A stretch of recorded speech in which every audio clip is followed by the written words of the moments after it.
Hello, Simon and everyone. I want to tell you a story. In the heart of China, a small village surrounded by vast forests and rolling hills, a child was born under the glow of a crimson moon. His name was Kanayo, but the villagers called him something else, the Cursed One. From the moment he opened his eyes, the people gasped in fear.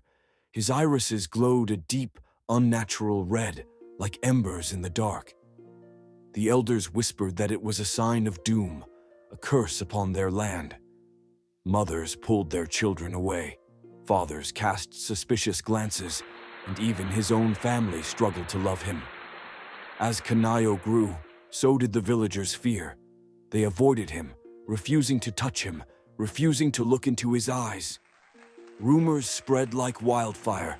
Some said he could summon storms, others believed his gaze could kill. He spent his childhood in loneliness, finding comfort only in the forest, where the animals did not fear him. But fate had a greater plan.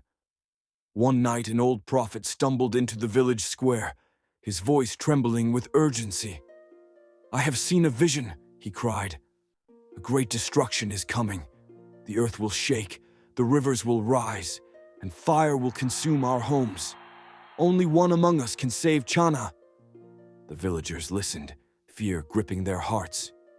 "Who will save us?" they asked. The prophet turned and pointed, straight at Kanayo. Gasps filled the air. "Him," a man spat, "the cursed child." But the prophet nodded. Yes, his red eyes were not a curse, but a gift from the heavens. He alone can stop what is coming. Days later, the earth trembled and the sky darkened. A fiery storm, unlike anything seen before, approached from the horizon. The river swelled, threatening to swallow the village. The people screamed, running for safety. Kanayo, despite the years of rejection, did not hesitate. He stepped forward, his heart pounding.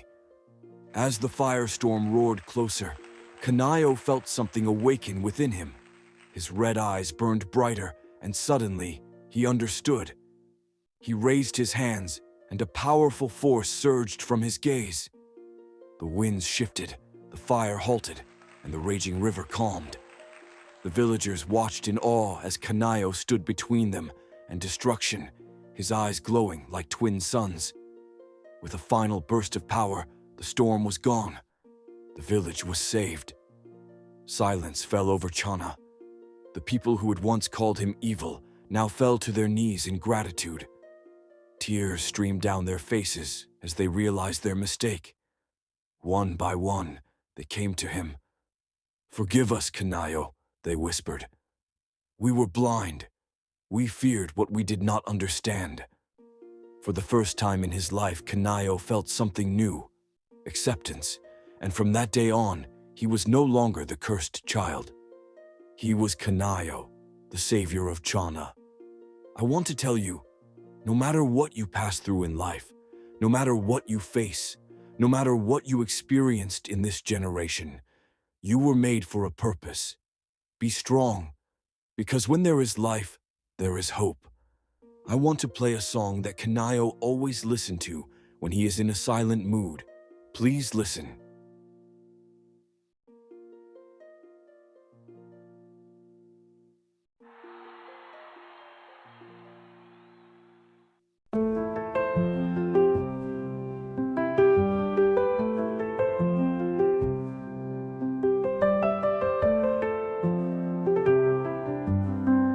In a village by the dusty plains lived an old man with a world of pains, wrinkled face and a heart so wide, tales of sorrow he could not hide. They called him crazy, they called him mad. No one saw the wisdom that he had, living each day bearing heavy stones, walking in his silence. He had stories deep, secrets that in his heart he'd keep. Mothers whispered and turned their backs, fathers sighed as they made their tracks through the village where judgment reigns, left him wrestling with his chains. Oh, the old man's cry echoes in the night,